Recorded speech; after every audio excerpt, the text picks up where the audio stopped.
یہ دعویٰ ہماری آخری نسل تک باقی رہے گا جو آپ مسئلے کہتے ہیں. تو اس نے کہا کہ کیا سوال کریں, بڑی سوچ میں پڑ گیا. ایسے لوگوں تو کچھ سوال بھی نہیں آتا نا, سلوات پڑھیں.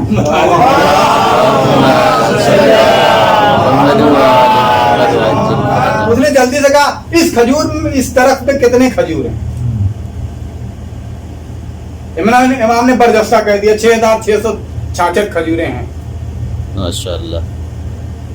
کہا ہم ایسے نہیں چھوڑیں گے, سارے کھجور اتارے جائیں اور گنے جائیں. تو جو ہے نا جی, سارے کھجور اتارے جائیں اور ان کو گنے جائیں. کھجور اتاری گئی اس درخت کی, اس کو گنا جانے لگا. جب 6666 تک بات ہوئی تو 65 ایک کھجور کوئی چھپائے ہوئے تھا. کہا ایک کم ہے. امام نے کہا کہ اگر میں کہہ دوں تو وہ بول پڑے گی.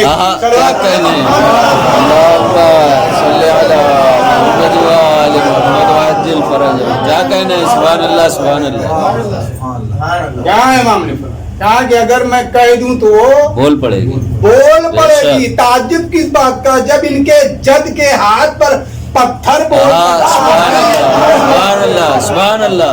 واہ واہ. جب ان کے نانا کے ہاتھ پر پتھر بول سکتا ہے تو ایک کھجور کو اشارہ کرے تو کیوں نہیں بولے گی. کیا کہنا ہے, سبحان اللہ. عزیزان گرامی, یہ ہیں امام حسن علیہ السلام. آپ کو زہر دے دیا گیا. اللہ اکبر. جودہ بنت اشعث ملعونہ نے آپ کو زہر دیا, اور بھی زہر حلاحل. اس کا نام سنا ہے, زہر حلاحل کس زہر کو کہتے ہیں؟ اس کی تشریح میں بیان کیا گیا ہے کہ اگر چند قطرے اس کو پانی میں ڈال دیے جائیں تو ساری مچھلیاں مر جائیں. اللہ اکبر. امام روزے سے تھے, آئے گھر میں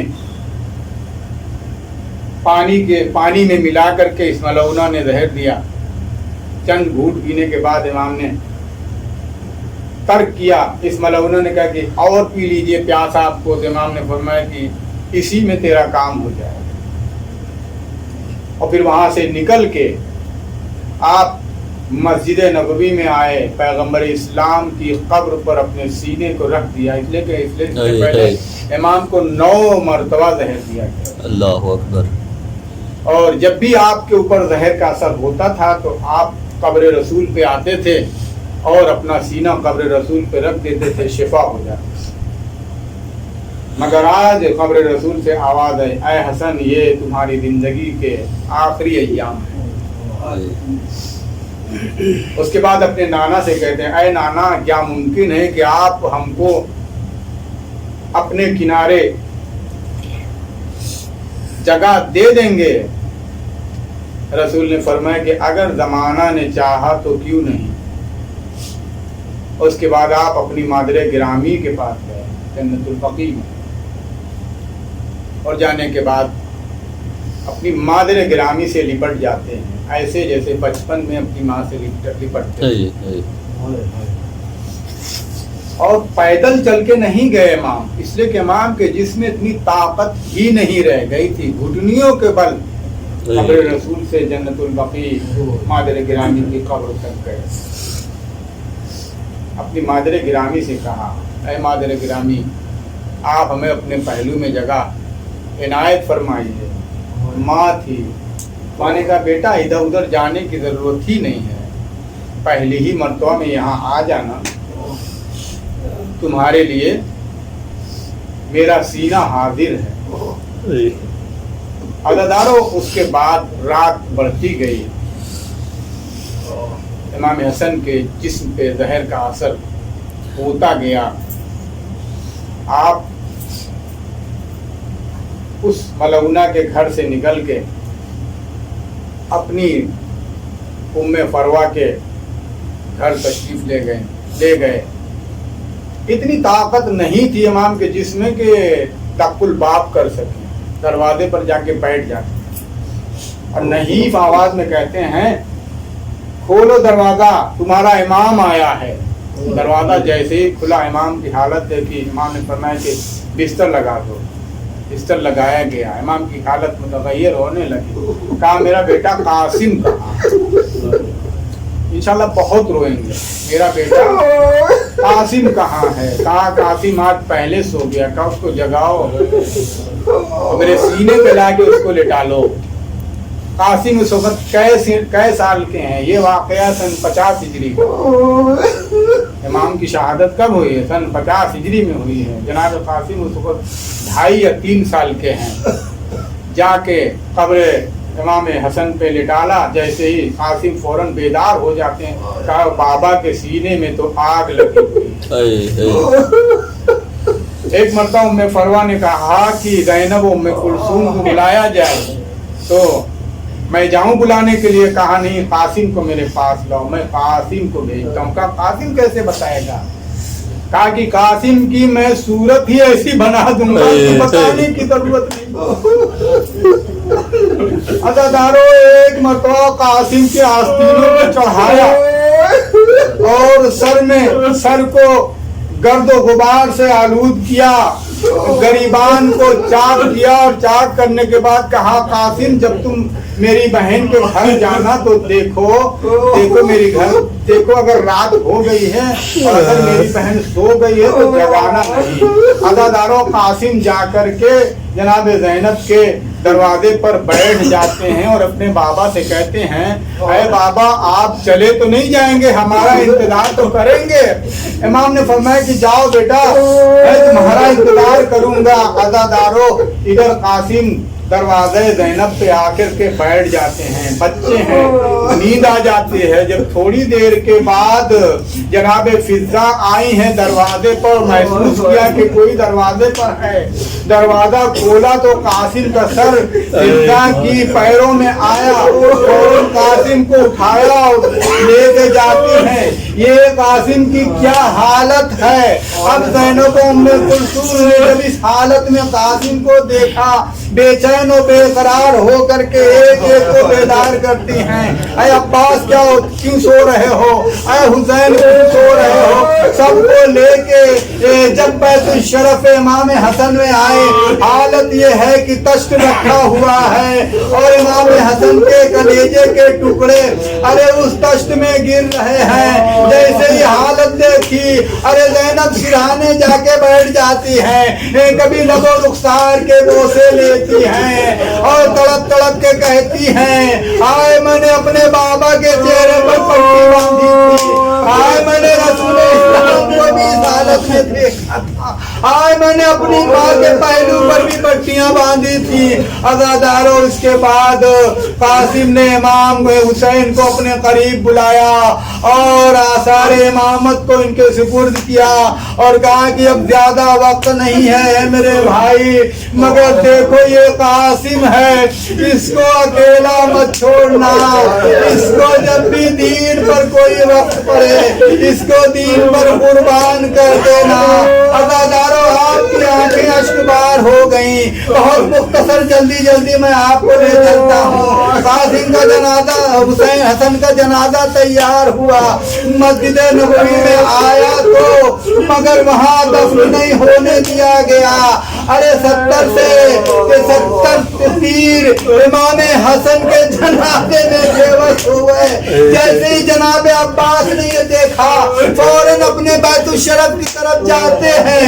دیکھا بیویاں دروازے پر کھڑی ہیں. کہا لاؤ میری تلوار. کہا کہ جنازے میں تلوار کی کیا ضرورت ہے. ایک مرتبہ عباس نے کہا ارے میرے بھائی کے جنازے پر تیروں کی بارش ہو رہی ہے. عزادارو جزاکم ربکم خیرن جزا. امام حسن یہ دنیا کا پہلا جنازہ ہے جو قبرستان سے پھر گھر کی طرف جاتا ہے. اب آ جائیے کربلا میں. ارے کربلا میں یہی قاسم ہے جو بار بار اپنے ماموں سے اجازت طلب کرتے ہیں، اپنے چچا سے بار بار طلب کرتے ہیں. ام فروہ کہتی ہیں ارے قاسم ارے تم کب قربان ہوگے، ہمارے چہرے کب خوشحال ہوں گے. عزادارو یہ کربلا کی مائیں ہیں جو اپنے بچوں کو مقتل میں جانے کے لیے تیار کر رہی ہیں۔ عزادارو جب کسی بھی طریقے سے قاسم کو اجازت نہیں ملتی ہے تو ایک سناٹے میں قاسم بیٹھ جاتے ہیں اور کچھ سوچتے ہیں۔ یاد آئے کہ جب میرے بابا ارے دنیا کو چھوڑ رہے تھے تو انہوں نے ایک تعویذ لکھا تھا اور وہ تعویذ میرے بازو پر باندھا تھا۔ عزادارو قاسم نے وہ تعویذ کھولا، اپنی ماں کو دکھایا، ماں نے کہا جاؤ تمہیں اجازت مل گئی۔ عزادارو اب قاسم آئے، کس کے پاس آئے؟ اپنے آقا حسین کے پاس آئے۔ ارے یہ حسین کون ہے؟ انہوں نے ہی قاسم کو پالا ہے۔ جناب امام حسن کے 6 اولادیں تھیں، 3 بیٹیاں تھیں اور 3 بیٹے تھے، جن میں سے 2 بیٹے تو کربلا میں قربان ہو گئے مگر ایک اس میں سے بچ جاتے ہیں زخمی حالت میں، جس کو حسن مثنیٰ کہا جاتا ہے۔ ہاں عزادارو جناب قاسم کو اجازت مل جاتی ہے مگر جناب قاسم کو اجازت ملتی ہے تو خود میرے مولا حسین قاسم کو تیار کرتے ہیں۔ حالت کا کرتا ایسے پہناتے ہیں جیسے کہ کفن پہنایا جاتا ہے، ایک پٹکا قاسم کے کمر میں باندھتے ہیں اور عمامہ سر پہ رکھتے ہیں۔ کیوں؟ امام یہ بتا رہے تھے کہ دیکھو عربوں میں یہ دستور تھا جب کوئی یتیم ہوتا تھا نا تو اس کو ایسی صورت بنائی جاتی تھی تاکہ ان ملعونوں کو یہ سوچ کے ہی تھوڑا رحم آ جاتا ہے کہ قاسم یتیم کے بیٹے ہیں۔ عزادارو جب قاسم مقتل میں پہنچے ہیں زبردست رجز آپ نے پڑھی ہے اور پڑھی ہے رجز آپ نے اپنے آقا حسین کے لیے کہ حسین الاميري ونعم الامیر سرور و فواد بشیر النذیر فہل تعلم مثل شمس الضحى له غرۃ مثل بدر منیر علی و فاطمہ والدہ۔ اب زبردست رجز پڑھنے کے بعد کہتے ہیں ہمارے علی و فاطمہ تو والدہ، علی و فاطمہ ہماری والدہ ہیں، ہمارے والد ہیں، حسین امیر ہیں۔ عزادارو اس کے بعد اشیاء پر ٹوٹ پڑتے ہیں، زبردست حملہ کرتے ہیں، چاروں طرف سے فوجیں ٹوٹ پڑتی ہیں۔ ایک مرتبہ عمر سعد یہ کہتا ہے اے ارزق یہ بچہ ہے جا کے اس کو قتل کر دے۔ ارزق نے کہا کہ ارزق جو تھا بہت بڑا بہادر انسان تھا، بڑا شجاع تھا، اس نے کہا اس کو قتل کرنے کے لیے ہمارے بچے ہی کافی ہیں۔ ایک بچہ آیا، جناب قاسم نے ایسے اس کو واصل جہنم کیا کہ آتے ہوئے تو لوگوں نے دیکھا مگر جہنم میں جاتے ہوئے کسی نے نہیں دیکھا۔ دوسرا بیٹا آیا اس کو بھی فنار کیا، تیسرا بیٹا آیا اس کو بھی فنار کیا۔ جب اس کے 4 بیٹے واصل جہنم ہو چکے تو یہ ارزق سامی غصے میں اکڑتا ہوا آیا۔ ادھر جیسے ہی آیا ادھر امام نے ایک جملہ کہا اے پروردگار ارے ہم قاسم کا جنازہ اٹھانے کے لیے تیار ہیں مگر اس ملعون کا غرور، اس کا تکبر اس کو خاک میں ملا دے۔ ادھر امام نے دعا کیا، ادھر قاسم نے اس پہ وار کیا، وہ بھی واصل جہنم ہوا۔ عمر سعد نے ایک بار تو اعلان کیا ارے یہ ہاشمی بچے ہیں، انہیں دن سے تن بدن نہیں لگا جا سکتا ہے، ایک بار کی سب کے سب ٹوٹ پڑو۔ اب جناب قاسم یہ کو تنہا، پوری فوج قاسم پر ٹوٹ پڑتی ہے۔ ارے کوئی تلوار سے وار کرتا ہے، کوئی نیزے مارتا ہے۔ اب قاسم اپنے چچا کو آواز دیتے ہیں اے میرے چچا ہماری نصرت کو آئیے۔ عزادارو ادھر سے حسین چلے ہیں مگر قاسم جب حسین چلے ایک طرف سے عباس تو قاسم کا بدن ارے فوجوں کے بیچ میں آ جاتا ہے، ادھر کی فوج ادھر چلی جاتی ہے، ادھر کی فوج ادھر آ جاتی ہے۔ ارے قاسم کا بدن ان کی زندگی میں پامال ہو جاتا ہے۔ اب علماء بیان کرتے جب قاسم نظر نہ آئے ایک مرتبہ حسین نے کہا اے میرے بیٹا قاسم کہاں ہو، آواز نہ آئی۔ پھر حسین نے کہا ارے تمہیں تمہارا وقت کا امام بلا رہا ہے، اب لکھا ہے کہ قاسم کے بدن کے ٹکڑے ریگزارے کربلا پر اڑ اڑ کے استقبال کر رہے تھے۔ اے میرے چچا ہم یہاں ہیں، اب امام جب وہاں پر پہنچے، اب دیکھا قاسم کا لاشا ارے گھوڑوں سے پامال ہو چکا ہے۔ ہم لوگ کے یہاں جب مہدی اٹھتی ہے، جناب قاسم کی تربت اٹھتی ہے، مجھے یہ بات سمجھ میں نہیں آتی تھی۔ ارے 13 سال کے قاسم تھے، وہ بھی بنی ہاشم کے گھرانے کے تھے، جسم و جسمانیت والے تھے، مگر ایک چھوٹی سی تربت کیوں بنائی جاتی ہے؟ عزادارو جب حسین وہاں پر پہنچے، قاسم کا لاشا نظر نہیں آیا۔ اب حسین نے اپنی ابا کا دامن، اپنی مردا بچھائی، ارے جو ملا اس میں رکھنا شروع کیا۔ کبھی قاسم کا ہاتھ رکھا، کبھی جسم کے دوسرے ٹکڑے رکھے اور سر پہ لے کے چلے۔ عزادارو جیسے ہی ارے خیمے میں پہنچے، ایک کورام برپا ہو جاتا ہے۔ ام فروا پوچھتی ہے ارے میرا قاسم کہاں ہے؟ حسین کہتے ہیں جو ملا وہ میں لے اللہ لعنت اللہ یا اللہم